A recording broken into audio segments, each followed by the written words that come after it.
সকাল থেকেই খুব তাড়াহুড়ো করছে সৌমেন। আজকে ছুটির দিনে কোথাও বেরোবে। রবিবার দিনটা বড্ড আলসে লাগে সৌমেনের। অথচ এই দিনটাতেও যেন শান্তি নেই ওর জীবনে। ঘড়িতে 11টা বাজে। 11:30টার মধ্যে চার মাথার মোড় থেকে মেঘমালাকে তুলে নিয়ে শিয়ালদা বিগ বাজারে যাওয়ার কথা। ম্যাডামের খুব রাগ হয়েছে। চারিদিকে শুধু সেল সেল শব্দে কান পাতা দেয়। অথচ ম্যাডাম এখনও তার কোনো সদ্ব্যবহার করতে পারেনি। তাই আজ যেভাবেই হোক বেরোতেই হবে। মেঘমালার জন্য আর মায়ের জন্য কিছু কিনবে সৌমেন। অন্যদিন এত কাজের চাপ থাকে যে ভাবার সময়টুকুও পায় না। নিয়ে বেরোনো তো অনেক দূরের ব্যাপার। পরশুদিনই মেঘমালা বলেছিল নতুন নতুন প্লাজো প্যান্ট উঠেছে, ওর ভীষণ পছন্দ। ও একটু আধুনিক সাজ পছন্দ করে। সৌমেনের তাতে আপত্তি নেই, কিন্তু ওর ইচ্ছে পয়লা বৈশাখে লাল পা সাদা শাড়ি পরে ওর বাড়িতে আসুক মেঘমালা। কপালে লাল টিপ, গায়ে হালকা সোনালি গয়না, ঠিক এমন করেই ওকে কল্পনা করে সৌমেন। দারুণ লাগে। দ্রুত হাতে গালে রেজার চালাতে চালাতে মনে পড়ল মাও বলেছিল দুটো বিছানার চাদর কিনতে। সেলের সময় নাকি এসব কিনে রাখা ভালো, অনেক সস্তা হয়। কিন্তু সৌমেন বোঝাতে পারে না এই সেলের জিনিসগুলোই সবচেয়ে খারাপ। সারা বছরের বাতিল জিনিসই তখন দোকানে ওঠে। অনেক বুঝিয়েছে, কিন্তু কার কথা কে শোনে। সৌমেনের মুখটা সাদা রঙের তোয়ালে দিয়ে মুছতে মুছতে ভাবছে সৌমেন এইসব। মেঘমালাটা হয়েছে মায়ের মতো, যত দামি জিনিস কিনে দাও, নজরেই ফুটেই। আর ঘুরে ঘুরে সব কিনতে গেলে কোমর ভেঙে যাবে সৌমেনের।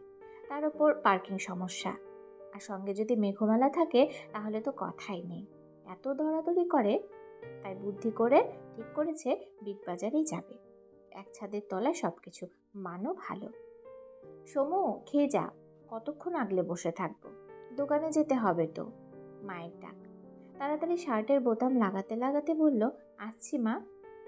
বাবা মারা যাওয়ার পর থেকে মায়ের ওপর খুব চাপ যাচ্ছে। দোকান সামলানো, সংসার সব একা হাতে। কত বলেছে সৌমেন, মা দোকানটা ভাড়া দিয়ে দাও, শুনবেই না। একসময় এই দোকানটাই বাঁচিয়ে রেখেছিল। এখন তো সুন্দর বেঁচে আছে ওরা। সৌমেনের অমন চাকরি, গাড়ি, বাড়ি, যত সব সস্তা সেন্টিমেন্ট। আজ সকালে ফ্রিজ খুলে দেখছিল সৌমেন পুরো ফাঁকা। বাজার করতে হবে, যদিও বাজার করা সৌমেনের একদম পছন্দ নয়, তবু আজ কিছু না কিছু কিনতেই হবে। মা সব দিকটা সামলাতে পারছে না, অথচ সৌমেনের বাজার মায়ের পছন্দ হয় না। কোন দিকে যে যায়। খাওয়ার টেবিলে এসে সৌমেনের চোখ গোল গোল হয়ে গেল। ভাত, ঘি, ভাজা, বড় মাছ, টক দই, সকাল সকাল এত কিছু খাওয়া যায়? প্রতিবাদ করতে সুমিতা বলে ওঠেন, সবটা খেয়ে তবে বেরোবি, চেহারাখানা দেখেছিস? মায়ের এক সমস্যা, সবসময় ছেলেকে রোগা লাগে। চেয়ার টেনে বসলো ঠিকই সৌমেন, কিন্তু এত খাবে কি করে?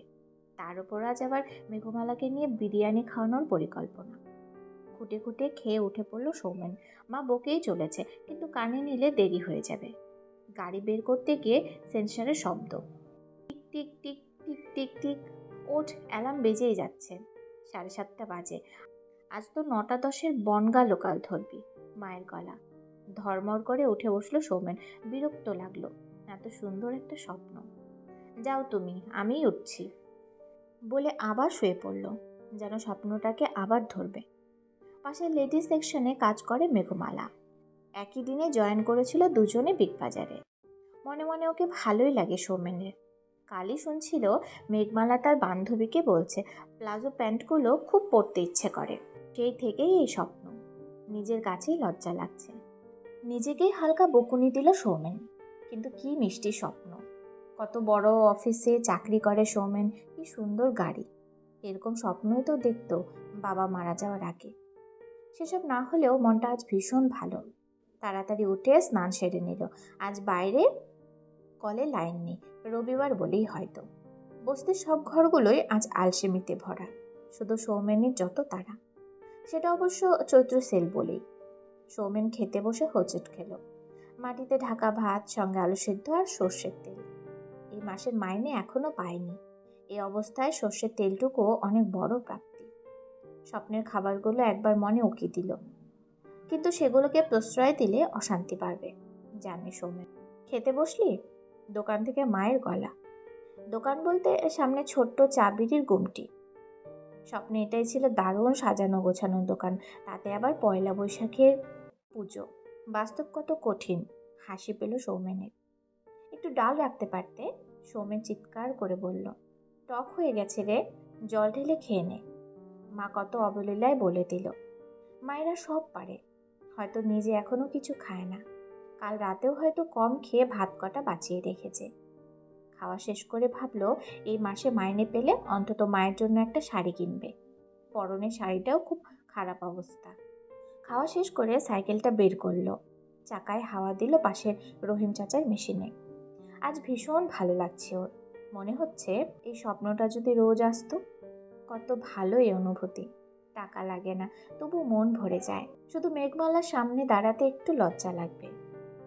হঠাৎ মনে হলো যদি স্বপ্ন বিক্রি করা যেত, তাহলে আজ বিগ বাজারে গিয়ে চৈত্র সেলে রমেশ, পঞ্চু, সুজন, বাবলু যারা বিগ বাজারে কাজ করে সবাইকে বিক্রি করত।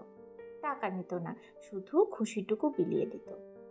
মা আসি, চিৎকার করে বেরিয়ে গেল সৌমেন। সাইকেলের বেল টিং টিং টিং। সে স্বপ্নে দেখা গাড়ির হর্ন এমনই ছিল, সাইকেলের বেলের মতো। গলির মোড় বেরোতেই রোদটা একটু ঝলমলে লাগলো। হয়তো দিনটা বদলায়নি, বদলেছে শুধু একটা মন। ঠোঁটে ভেসে ওঠে, আমি এক ফেরিওয়ালা ভাই, স্বপ্নে ফেরি করে বেড়াই। হ্যাঁ সত্যি, স্বপ্ন কেনার সামর্থ্য নেই ওর, তবু স্বপ্ন দেখার অধিকারটা এখনো বেঁচে আছে। খালি পকেট, ভাঙা সাইকেল আর না পাওয়া ভিড় নিয়েই সৌমেন রোজ বেরোয়। স্বপ্ন বিক্রি করতে নয়, স্বপ্নটুকু বাঁচিয়ে রাখতে।